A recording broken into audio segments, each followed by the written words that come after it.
ये है, आपको पता है हम कर रहे हैं सेंट टेक्स्ट बुक मैथमेटिक्स क्लास 9 की ये बुक है और एक्सरसाइज 4.1 हमने शुरू की। फैक्टराइजेशन चैप्टर है, मोस्ट मोस्ट इम्पोर्टेंट चैप्टर है ये क्लास 9 का। इसमें से 4 सवाल तो लाजमी आते हैं और वो कौन कौन से होंगे मैं आपको बता दूंगी। एक सवाल आता है फाइंड द फैक्टर ऑफ, और उसमें मल्टीपल फैक्टर्स गिवन होते हैं और आपको आइडेंटिफाई करने होते हैं कि उसमें से कॉमन निकालना है या पेयर बना के कॉमन निकालना है या कोई फार्मूला लगेगा या परफेक्ट स्क्वायर है।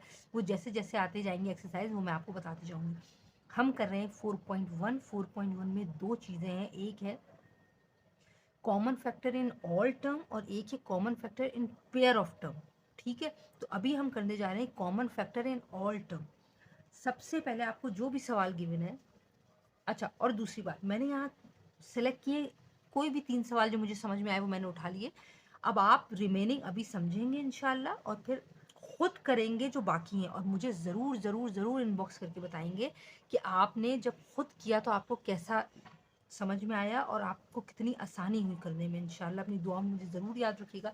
सबसे पहले मैंने सवाल लिखा 25x² minus 100xy² plus 150x³ मेरे बच्चों एक बात याद रखिए, कॉमन का मतलब होता है कि 2 टर्म है तो दोनों में मौजूद हो, 3 टर्म है तो तीनों में मौजूद हो, इसी तरह 4 टर्म है तो हम पेयर बना बना के कॉमन निकाल लेते हैं। ठीक है, अब यहाँ 25 है, 100 है, 150 है। अगर मैं देखूं तो 25 का अगर मैं टेबल कॉमन लूँ, 25 मैंने कॉमन ले लिया क्योंकि 25 वन ज़ा 25, 25 फोर ज़ा 100 और 25 सिक्स ज़ा 150 हो जाएगा। यहाँ 2x है, यहाँ 1 है, यहाँ 3 है, कम से कम वाला कॉमन होता है 1x मैंने कॉमन ले लिया। इसी तरह y 1 है, y 2 है, y 3 है, सबसे छोटा y 1 है, मैंने एक कॉमन ले लिया। अब मैं बनाऊंगी ब्रैकेट। अब ये एक एक करके तीनों के घर मिलने जाएंगे। जब ये इनके घर गए तो इन्होंने बोला भाई 25 ही था जो बाहर है, x 2 थे अलबत्ता, एक बाहर है, घर में सिर्फ एक x है, एक ही y था वो भी बाहर है। अब आप नेक्स्ट के पास आए तो पहले आपने साइन लगाई जो भी लगी हुई। 25 है, यहाँ 100 है, 25 के टेबल में 100 कहाँ आता है, 100 आता है 25 फोर ज़ा। एक ही x था, वो कह रहे हैं भाई बाहर ही है, और 2 y थे, एक बाहर है एक है अंदर। फिर आप आगे बढ़े तो जो भी साइन है वो आपने लगाई। 25 के टेबल में 150 आता है 6 ज़ा। यहाँ पे वो कह रहे हैं 3x है, एक बाहर है, सिर्फ 2 अंदर।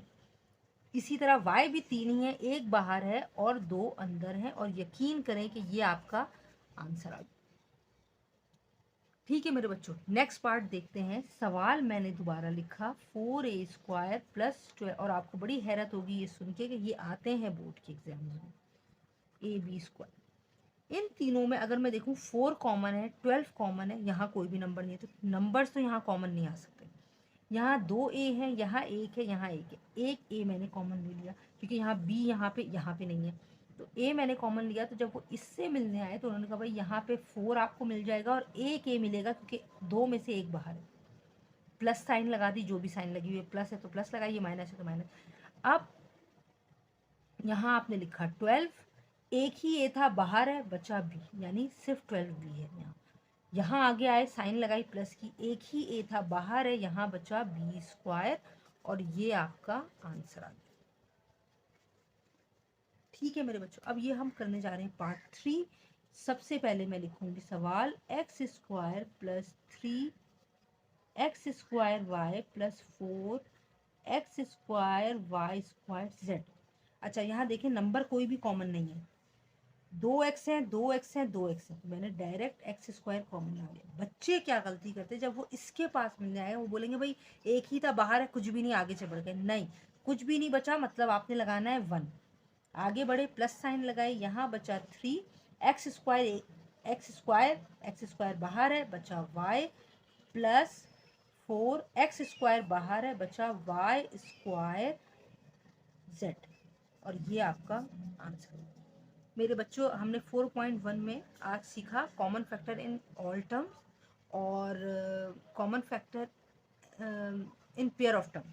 दोनों आपको कैसे समझ में आया, अपना फीडबैक मुझे ज़रूर दीजिएगा। अगर आपको ये 3 समझ में आ गए तो आप common factor in all terms easily find कर सकते हैं। और अपनी दुआ में मुझे याद रखिएगा। इंशाल्लाह ताला नेक्स्ट वीडियो में हाजिर होंगे 4.2 के साथ। टिल देन अल्लाह हाफ़िज़।